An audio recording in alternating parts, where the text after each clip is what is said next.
Now, the idea is if the central bank deliberately lowers the value of its currency, we call this a devaluation, not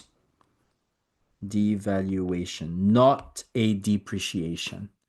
Even though a depreciation and a devaluation both involve the value of the currency falling, in the case of depreciation, this is automatic. But in the case of a devaluation, this is deliberate.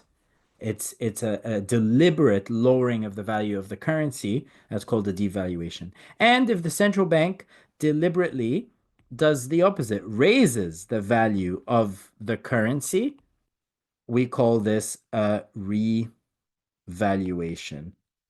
A revaluation is different from an appreciation. Remember, an appreciation, again, is automatic, whereas a revaluation is deliberate. And this is the difference between a floating exchange rate system and a fixed exchange rate system.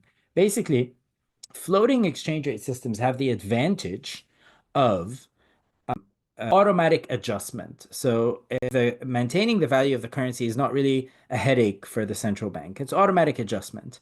But the disadvantage is there's uncertainty. A fixed exchange rate system fixes that uncertainty problem by offering certainty. But the problem is the central bank has to keep a large reserve of foreign currencies and requires constant monitoring. It's a headache for the central bank. So basically, there are pros and cons to each system. Okay.